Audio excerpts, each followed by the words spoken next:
This is so cool. I've actually talked to this gentleman many times on radio, but never face to face in this particular Zoom setting. And in this episode of Bull in the Basement, I got to be honest with you, my guest epitomizes the whole purpose, the mission statement, if there were one, for Bull in the Basement, as we bring out the best of Buffalo. Basically, we have guests who somehow are connected to Buffalo that are culturally influential to us and the world. That's exactly what Bill Fichtner is. And of course, he happens to be a card-carrying member of Bill's Mafia.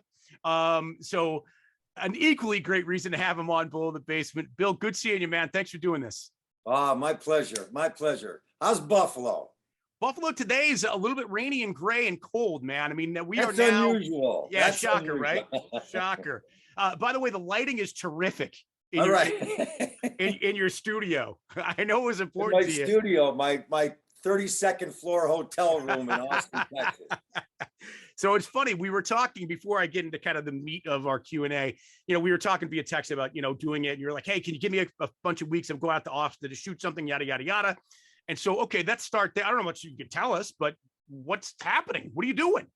I'm doing a film here by a filmmaker's name is Robert Rodriguez. Robert Rodriguez made films like Machete, Sin City, From Dusk Till Dawn. He has such an amazing style. He's one of those guys that if you get an opportunity to work with him, you take it because you really want to be a part of like a Robert Rodriguez film. I felt that way. And I had a Zoom with him like 5-6 weeks ago, and he's like, come to Texas. And I'm like, tell me when. So I'm here right now. I'm halfway through shooting it.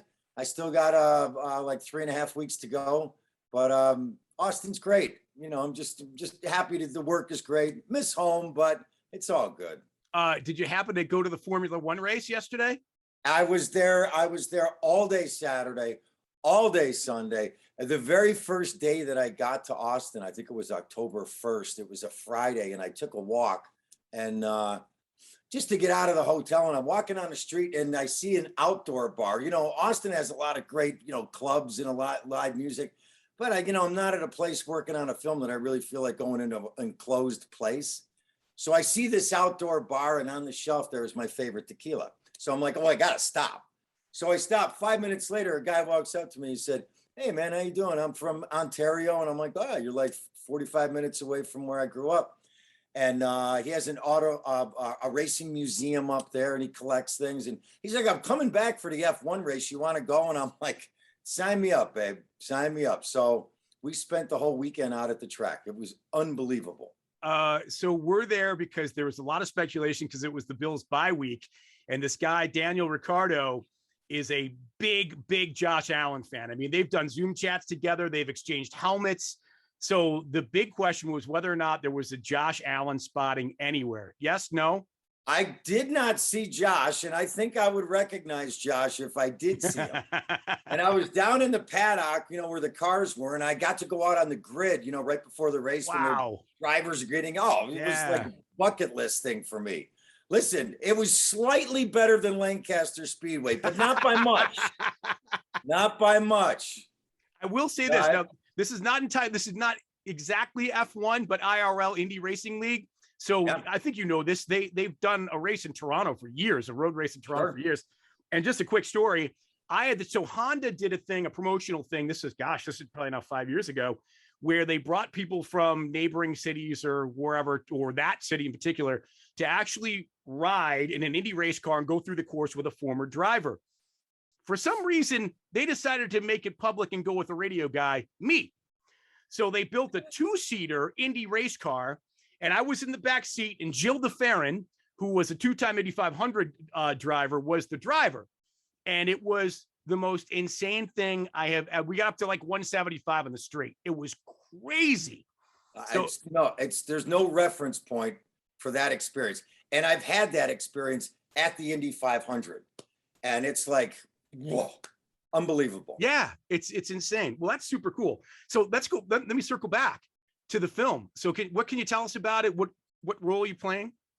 It's a film that stars Ben Affleck, and it's called, well, I don't know what it's called right now, because the script has one title, but then it's referred to as something else. So I only share that because I think he's trying to keep that under wraps a little bit. Fair enough. It's a thriller, and with a lot of emotion, and it's about a cop, Ben Affleck's character, that's loses his daughter, and it's his search for her and the people that he's finding in his life right now that are kind of watching him, and you begin to discover why they're watching him. And I can't really say much more than that, but the main guy that is watching him is the guy that I play, and it's once it starts to reveal itself, it's like, wait a minute, what's going on? And then the whole thing takes a big shift.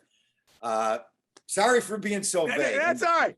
I get it. I know how it works. I know the game, man. I get it. It's coming out next summer, and I hope that the world is safe enough to, because this is the sort of movie you really want to see it on a big screen. And indoors where it's dark, right? Yep, that's the way you got to see this movie. So you've always wanted to play a private dick. It sounds like that's your role. No, he's actually a bit of a scientist. Okay, all right. And that's part of what we. Okay. I've never played cops before in my life. Right. Only like 37 times. That's where my criminal justice major from SUNY Brockport really helps right? out. So I got a really stupid question, and you can't always believe everything you read on the internet, but I was just doing a little bit of I know most of everything about you, but just for the heck of it, I decided to go online. So Wikipedia says you were born in Long Island. Is that right? I'm going to admit this. I was only there for 2 months. I'm sorry, Buffalo. It was not my choice. I tell people go, where are you from? I don't say I'm from East Meadow, Long Island, Mitchell Field Air Force Base. My mother was originally from Buffalo. My father was stationed at Niagara Falls Air Reserve Station back in the early 50s. Met my mother. They went to Long Island. My sister Margaret was born on Mitchell Field Air Force Base. I was born 2 months after I was born. The story goes, my mother said, we're going back to Buffalo. And that was the name of that tune. So I was born there, grew up in Buffalo. And usually the guy follows the lady no matter where she wants to go, right? Listen, my wife told me like 16 years ago, we lived in New York, and she's like, we're moving to California. And I'm like, okay, babe. That's the name of that tune. You've been there ever since. That's right. Watching the Bills from afar with 10 o'clock in the morning start times, which can't be great. But what is it? You watch the Bills, let's say a Sunday at 1 o'clock, which is really odd because it's been 3 weeks in a row. The Bills haven't had a Sunday 1 o'clock game, right? We had the Sunday, the Monday, and no game. So it's been kind of odd. It's been almost a month since we've seen a 1 p.m. Sunday game in Buffalo. But for you, like, is 10 a.m. good? Like, you watch the game and you got the whole rest of your day to do with whatever you want. The biggest shift for me was when I first started spending a lot of time in LA, and then we moved to LA. The biggest shift was Monday Night Football. I'm like, Monday Night Football can't start at 5:30. I'm sorry. When we were younger, it was 9 o'clock. Yep. 9 p.m. That's when the game went on. I've gotten used to this 10 a.m. thing. I get up, first of all, I have so much anxiety before the game. I'm just like, who's injured? Who's going to play? What's going to happen? My silver ball is not giving me all my answers. This way, you get up, you get a cup of coffee, the game begins. I skip that 3 hours of anxiety. I'm right into it. And, for the last few years, it's, we're going to, more often than not, we're going to get the result we want. Right. So I really look forward to, I'm not minding the early one. I'm really not. Also, too, when we win, it's 1 o'clock in the afternoon for me on the West Coast. I got the whole day. I'm feeling great. Kind of works out. Yeah, for sure. All right. So I think probably Bills fans would want to know, and it's odd that you have a 10 o'clock kickoff. So that there's really no such thing as a tailgate for you out there like it is here. But if there were, what would your tailgate look like? Like, what would have to be on your menu? Well, listen, I'm not going to pretend that you go to, I travel all over the country and people have like wings on the menu. I'm sorry, no. So I'm not going to do that. I might get a to-go thing from Charlie the Butcher. Nice. I have an apron that says Charlie the Butcher, and it's my good luck apron. I usually have it on when the game starts. My wife's an amazing cook, whatever she puts together, but there are times, and they're in the fridge, we'll pull out some Salins, and And if my wife makes wings, I'm like, that's fine, honey. Just please make sure the blue cheese is good. I don't need the celery. It's okay.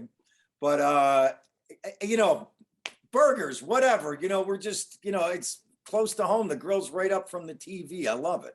So, okay, because of supply chain, what's a like a 24 pack of Salins cost these days? Geez, can't be inexpensive. I would, unless I don't know. I don't know, but I got some friends and they're very kind to me, and they ship them. Yeah, I get stuff shipped. I never run out of Weber's. You know, I got buddies of mine that come over and they're like, "You got another thing of Weber's?" I'm like, "Back away, buddy. Just back away right now. You're not getting my Weber's." I love it. You know, it's funny. It's like, talk about tailgating. It was a game. What was it, like 4 years ago when the Bills played the Rams at the old Coliseum, which was a very memorable game because there were 90,000 people there, and I swear to God, 45, at least half, were Buffalo fans. We travel well for such a small market. And there was a tailgate thing that I was invited to before, and I went with my kids and nieces and nephews. There were 4,000 people, 3,500, 4,000 people in a parking lot that was, you know, and there were wings there. And it was unbelievable. Well, a little taste of home. I was going to tell you, we hope to be back there in February. So, you know. Yeah, wouldn't that be nice? Oh my God. And you know what? And I really mean this, and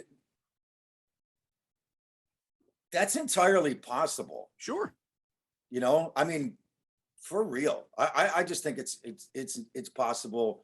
You know, are we going to win every game? You know, probably not, but we could. Mm-hmm. You know, we could. Well, yeah. So you know, I mean, outside of really like a couple of plays and a slipped foot, we're 6-0 for sure. That's amazing that you say that. I wrote that down on my notepad last night for the TV show I'm doing. That we're a block punt away and a slipped foot from being 6-0. Right? I mean, no doubt about it. If Josh doesn't slip on the fourth, we're going in for a touchdown. That game's over. You just run it in for 3, whatever. But yeah, so it sounds to me like you have really no worry whatsoever coming off the Tennessee game. I mean, you know, we're coming off the bye. Yeah, Knox has lost for a couple of weeks, which is rather considerable. He's been a big part of the offense. But then, you know, you got 3 really winnable. I mean, if the Bills don't win these next 3 games by a lot of points, then we got something to talk about. But between Miami, Jacksonville, and the Jets, my God. The other thing is first of all, hate having a loss before the bye week, because then I gotta, you know, instead of waiting 7 days to get a win and then, you know, get my mojo back, I gotta wait 2 weeks. But as the Bills have proven in the past, I mean, look at last year. You know, we lose that game and then, you know, it's a bye week. They didn't lose again until the AFC Championship game. Yeah, this team is coached in a way of like, you know, nobody's wallowing in anything. It's the next game. You get it. And so we just got to wait. I just got to wait an extra week. And should we win these ones? Absolutely. But I look at the schedule from now till the end. We could win them all. We might not, but we should. Yeah, I would think so. And if we don't, we don't. It's okay. I mean, it's not about, you know, whether you have a loss. I would like to run the table and get that game in late January back in Buffalo. You know, we'll see what happens. I would like to win that December game down in Central Florida too. That would be really fun for a lot of different reasons. Yeah, for sure. I want to win the Thanksgiving game too. Me too. Yeah. I really, that one is, you know, obviously, you know, I'm sure I'm not the only Buffalo Bills fan that if I had to pick one game at the start of the season that we won, we did in KC. That was just a biggie, you know. I just that was the one that's like, oh man, thank you. Yeah. With Bill Fichtner on Bull in the Basement. All right, I got a segue. This is I don't want to say it's uncomfortable, but we're going from football to you. For people that don't know your history, and I think your history is awesome, but there are things that I don't know about that I want to find out about you. So, okay, Maryvale, famously, right? The Flyers, who have had a heck of a year in high school football. I don't know if you're aware of that. No, they've been very good. They've been very good. Then you go on to Brockport. But so at what point, because obviously you're a huge sports fan, I'm assuming you were an athlete in school and in some particular sports. I think in past discussions, baseball maybe for you? Hockey. My boys, basketball, baseball, football for my sons. We all played hockey in the neighborhood in Cheektowaga. Everybody did. Okay. At what point did you figure out that you wanted to be an actor? So long story short, I was a junior at Brockport. I went my first 2 years at SUNY Farmingdale, and then I transferred up to Brockport. SUNY Farmingdale at the time was a 2-year school, so you had to go somewhere. So I went to Brockport, and I was maybe a week or two into the semester, and I get a call from an admissions counselor that said, "You're short one fine arts course." And I was like, "Well, what's a fine arts course?" And they're like, "Well, you take like an intro to theater or music or something." I'm like, "Nah, those classes are at 8 a.m. I can't do that." He goes, "Well, there is an improv class." And I'm like, "What's improv?" So he explains it to me. I'm like, "That sounds cool. I'll do the improv class." I really don't know anything about it. And I had a wonderful teacher. Her name was Sally Rubin. And I was like improv with actors. Everybody else in the class was a theater major. And I'm just, criminal justice and hair down to my shoulder, wondering, what am I really going to do? So I take this theater class, and it was amazing. And, after like a month, one day, the teacher said, "Can you stay after? I want to talk to you." And everybody left the room. She sat me down. She goes, "I don't say this a lot, but I think you should do this." I mean, that was like saying, go build a spaceship and go to Mars. I'm like, wow. So she was just really kind and influential and talked to me. And I just began this interest and took a couple of other classes, still not thinking that I'm ever going to change the journey. I don't know what the journey is. And I graduated, and I bought a bus ticket from the bus station downtown Buffalo. My mother dropped me off, and I went to New York City and started studying. It was one of those things where like, I think I could do this. And that's it. I didn't know any more than that. So theater was your first exposure to acting then in New York, probably off Broadway first?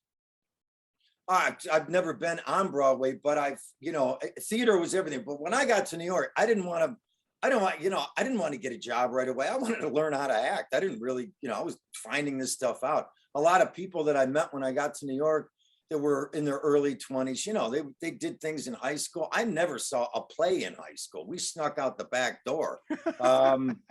So this was so brand new to me, and which I always say is a little bit of my Buffalo roots, which are, we don't put the cart before the horse, know what you're talking about. So I really wanted to learn how to act before I did anything. And so I studied really hard, waited a lot of tables, tended bar. And then in my mid-20s, started to get some little things in that, working in theater, small theater for no money. Doesn't matter. It was great. But everybody I knew started to work in movies, little parts in this and that. Man, I got hired to play a small part in the film Malcolm X. The night before I was going to shoot it, they called me and they're like, "Oh, we wrote the part out." And I'm like, "Thank you." I was 36 when I got my first film. That's a long time. That's a long time to hang in and still believe that like it can happen. It can happen. I really want to work in film. And then when it shifted, it totally changed, and then it just became most of what I've done. Yes. So okay, 36 for your. So what was your big break? Somebody that you met that said, "Hey, this guy would be good for that," or did you actually go to a call? What was your first movie that you did, and how did that happen? I was there used to be a television show in the 90s called Grace Under Fire.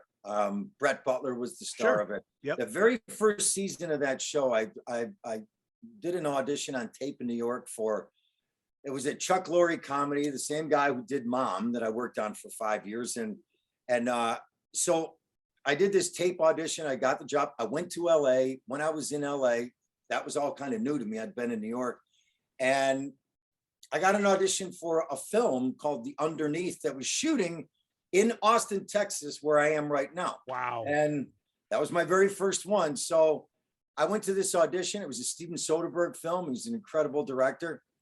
He hired me. Now, here's an interesting thing too. I just told this story the other day. I hadn't thought about this in years. I was doing Grace Under Fire. I finally got my first movie, and but it conflicted with the last episode of the season on Grace Under Fire. And I was supposed to do like 8 episodes in a row. Well, the showrunners of the film, they were like, well, he's got one more episode. He can't do it. And I was heartbroken. I was like, oh my God, it's my first film finally. And I'm not going to be able to do it because 2 or 3 days, conflict. At the time, Tom Werner, who I believe owns a lot of the Red Sox, is that correct? That sounds right. Yep. Yeah. So anyway, Tom Werner from Carsey Werner, that were the producers of the show, Tom Werner heard somebody brought it up in a production meeting. I was told this, and it was like, yeah, Bill's got this film. He's not going to be able to do it. And Tom Werner was the one that said, why can't he do it? And they were like, because we got the last episode. And he's like, well, let him out, let him out to go do the film. Don't write him in the last episode. So I'm all bummed out sitting in my dressing room, and somebody comes over and says to me, oh, by the way, the director, he goes, by the way, I was just in a production meeting. You're going to be able to do that film, because Tom Werner said, let him go. I hopped right out of my dressing room, went over there and said to him, knocked on his door, his secretary opened up. And I said, can I see Tom? She lets me in. I said, I want to thank you, sir. And that was my first film. And I always thank him for that.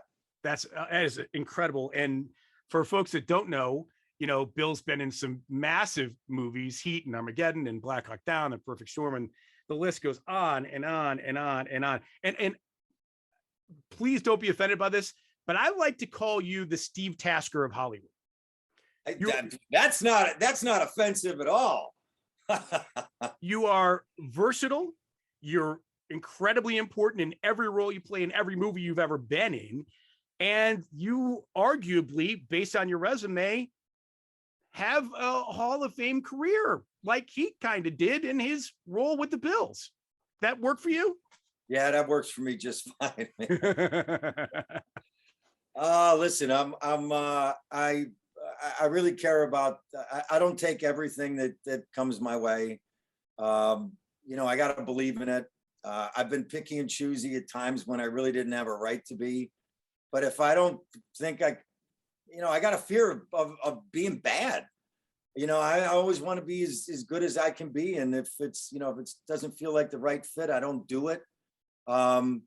So that's kind of like been the thing that I always lived with. And I think I make pretty good choices. I've never turned anything down where I look back and went, maybe I should have done that.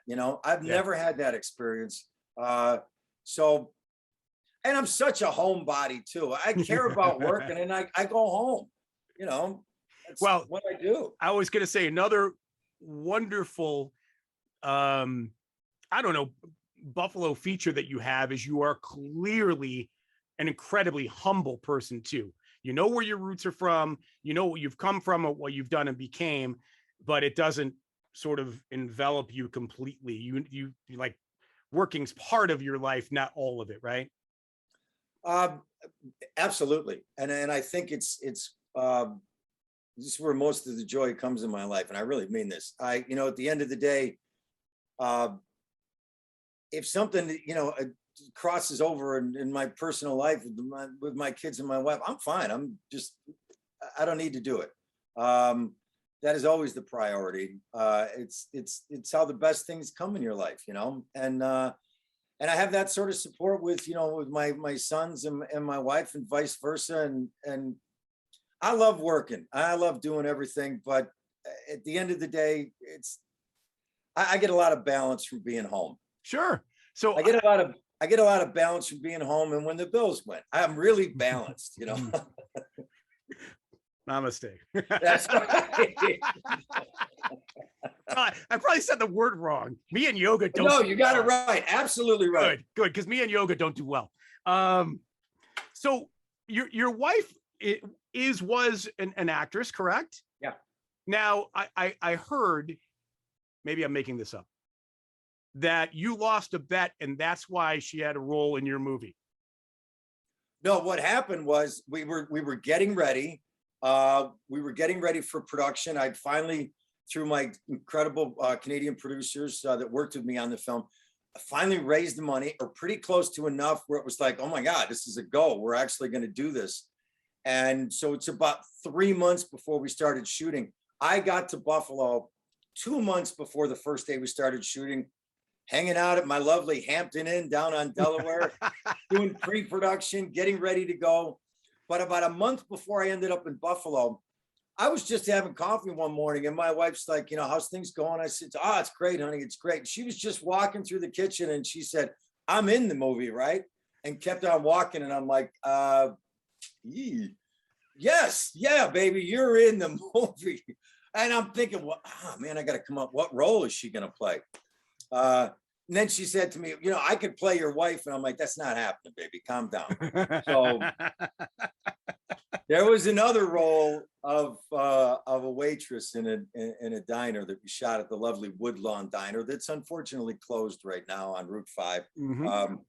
But I will tell you this, the end of the story is was our second day of shooting the film. And we had these scenes to do in the diner. And my wife used to act and she was really great, but it'd been a long time. When she got pregnant with our younger one, and that was 20 years ago, she was like, you know what? I'm good.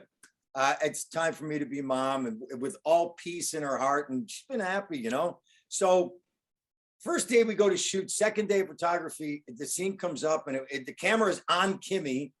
And, there's a little part of me that's like, whatever, I can coach her through it. I'll get through it. So we roll the camera on the first take.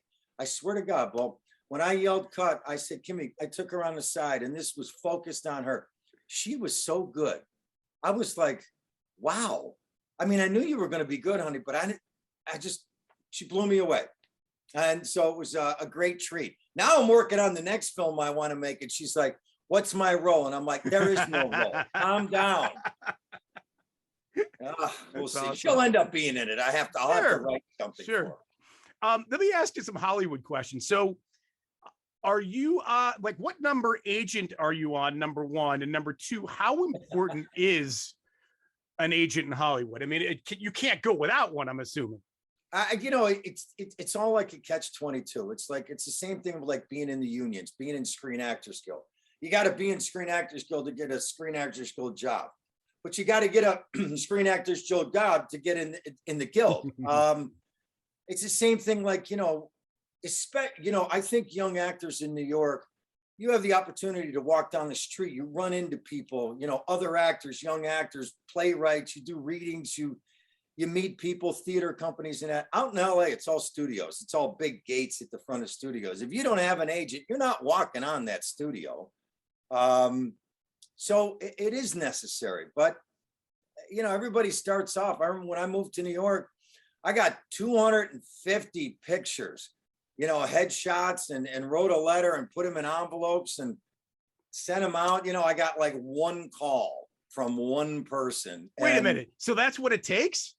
Oh, forget it. Yeah, whatever, how it really takes. How you really get an agent? Just try to be in something that somebody sees. You could sit there and look at someone and tell them for a half an hour how great you are, or the things that you do or you want to do. When somebody sees you, you don't have to say anything. If they like what you're doing, they're like, I like that.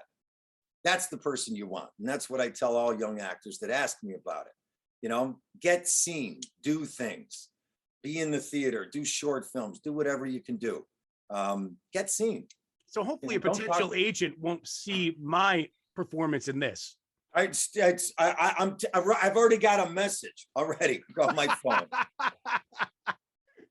It's so good. So to answer your question, I've in my lifetime, maybe 10 different agents. Wow. Yeah. Probably. And you know what? Listen, some people get an agent, they have the agent for the rest of their lives. Yeah. There are a few agents I've had along the way I should have stayed with. Sometimes I just think, I'm not, and I'm being honest here. Listen, I'm no big movie star. I am a character guy. I think the business, I think I'm known as a good guy, and I love hearing that. I'm certainly an actor that cares about what they do. And it's, I've had times with agents where I thought, you really don't know what to do with me. A lot of agents are waiting for that phone to ring, those incoming calls. I'm the guy that always needed, you got to do a little work.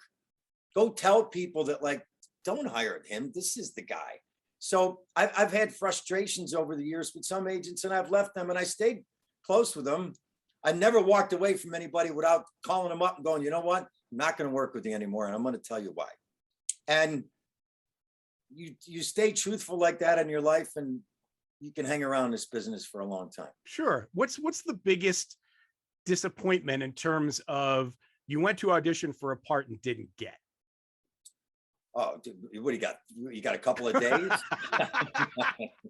And maybe more disappointing, you found out who got the role and you're like, what? Really? Well, I'll tell you this, two parts to that question. One is you know, it certainly hit me a lot more when I was younger about, you know, missing out on a role. It could depress me for a week, you know, to get this close, especially when in my 20s, and I'd auditioned for a film and it was me and somebody else and I didn't get it. And that was a heartbreak. But I will tell you this as well. My agent will call me and go, all right, this is who got it. And now they know, my agent manager, I don't care who got it. I really don't. And I wish every actor well. I really do. Somebody else got it. God bless him.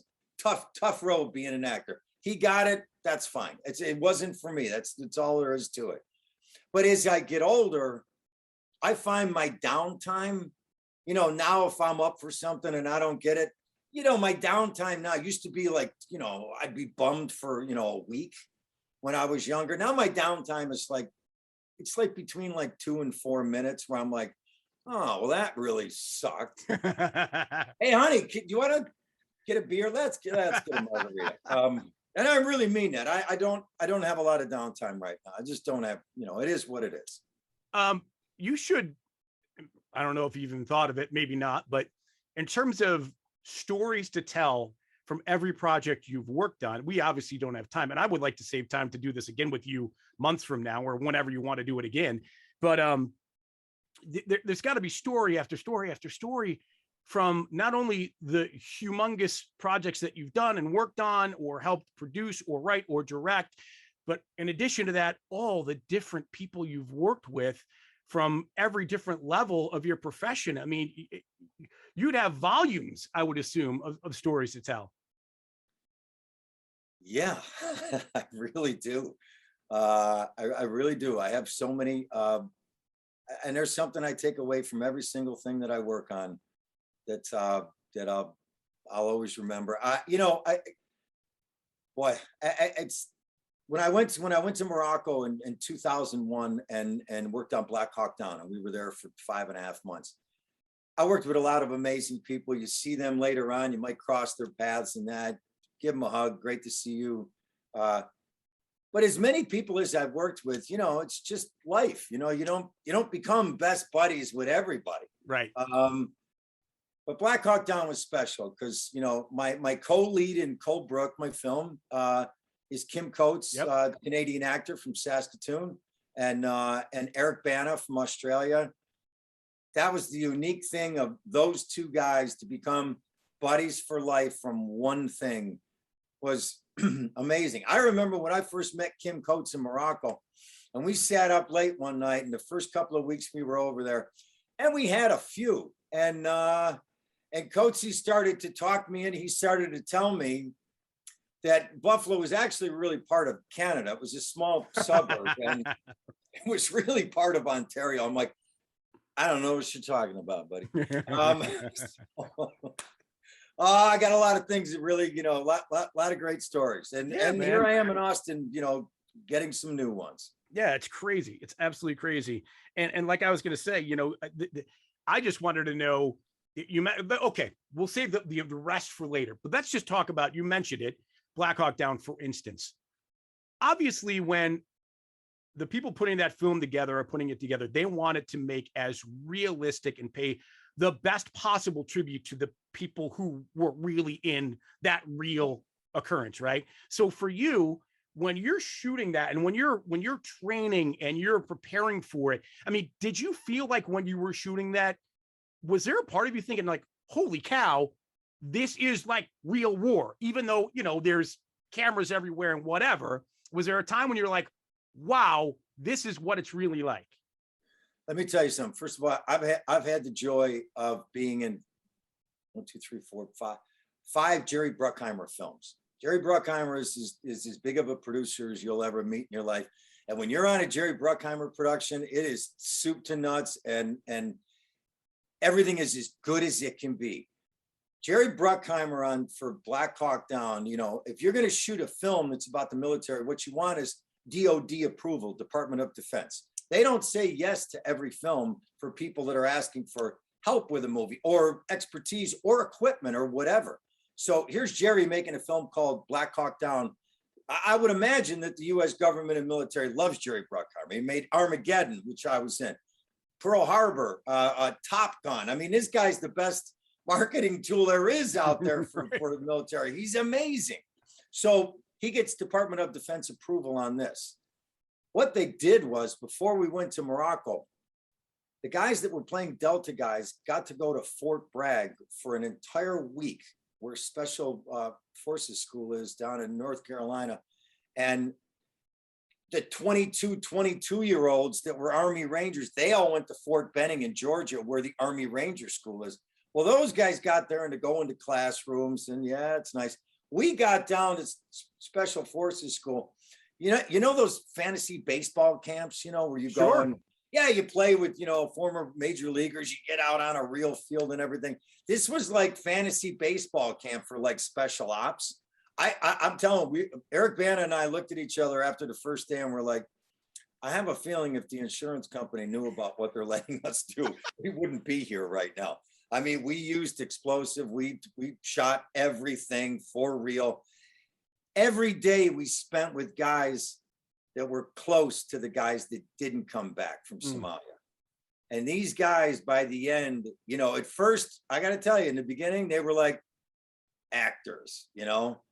By the time we left there, they really wanted us to get it right, and we really wanted to get it right, and they knew that. And so when we left, and there's a couple that I still keep in touch with 20 years later, when we left there, they were like, don't forget about the guys. And we were like, never will. And we never did.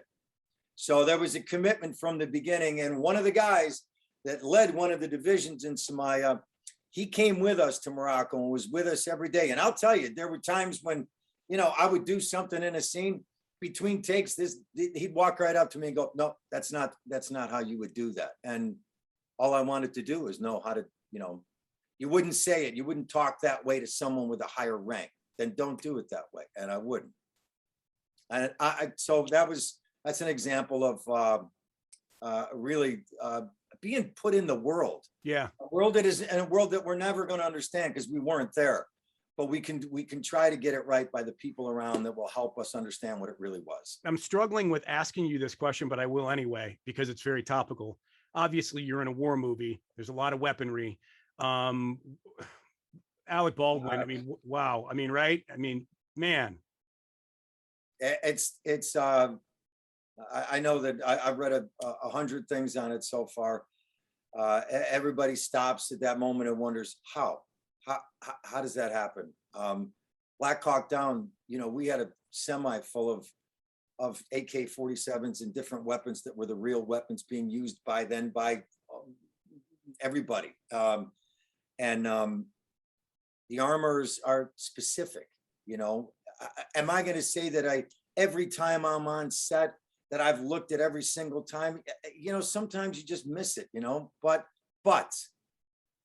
I don't understand why there was even a live round in your equipment. I don't understand, because apparently that's what I read, that's what happened. A live round got inside that gun. You know, Brandon Lee, there was a piece of something that got stuck in there and that got blown out. Mm-hmm. Somebody missed it. You know, there's a chain of command and you have to pay attention, and somebody missed a moment.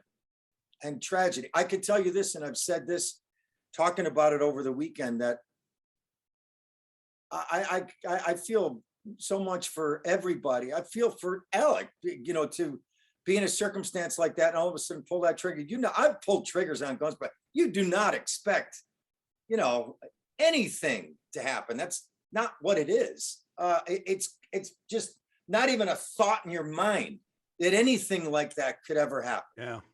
And then it happens. It will change the industry. There's no doubt about it. you know, now, I mean, now there are guns that, you know, give a little electric, you know, light, and you can fill it in with special effects later on. I have a feeling you're going to see that maybe all the time. It's tragic all the way around. All the way around. It's unbelievable. It's such a shame. Okay, so I don't want to end it there. I want to end it on this question. You mentioned that every project you've done, you've taken something away from it. Literally?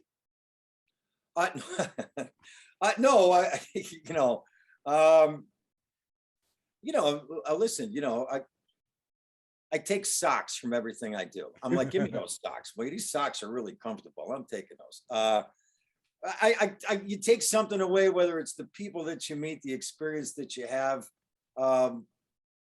something that you buy in a flea market, wherever you are.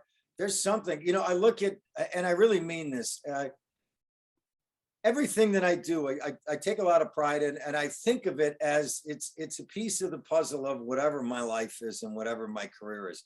It's a piece, and I take a lot of pride in every piece you put in there. I sometimes I've been on jobs with producers that, maybe not the best guys, maybe not coming from the best place. And I think to myself, well, you're lucky, buddy, because you know what? I'm not a phone-in guy, so I'm going to give it my all no matter what. And you walk away from it. And I got this thing that I do, whether I'm home in LA or whether I'm going to tell you, when I finish here on November 16th and I fly home on the 17th, I will get on the plane, and I have a ritual, which is I take the script that we just finished and I get on the plane and I read the script, and I go start to finish. And I wonder if the experience ended up being what I thought it was going to be when I worked on the script and I thought about it. And I love that moment, and I love doing that. So on November 17th, I will be on that plane looking at this whole thing thinking, wow, that was pretty cool. Okay, so you take away the scripts from everything you do, so that's physical.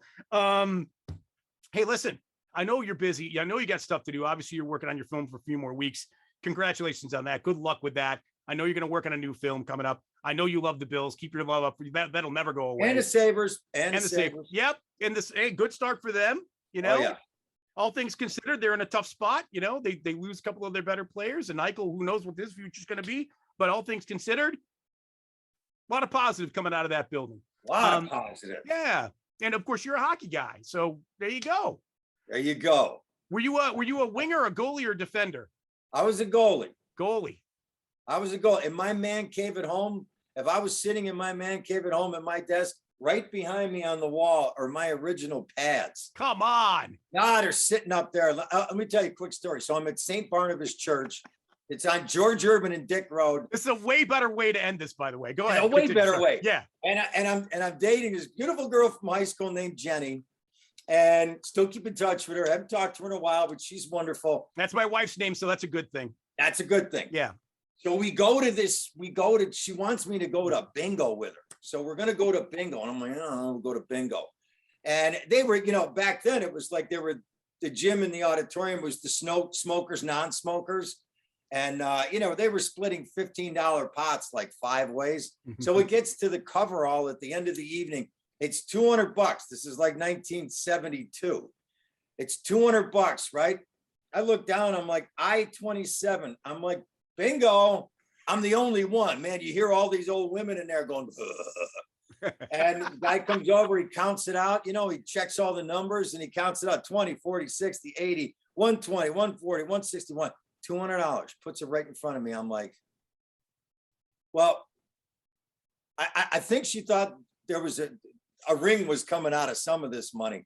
I went home the next day. I said to Mom, I forget the name of it, but there used to be an incredible hockey shop right over in Fort Erie in Ontario.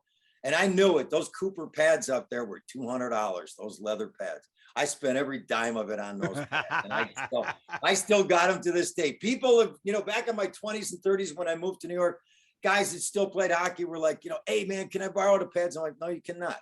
No, not my pads. I got to have my pads forever. That's phenomenal. Yeah.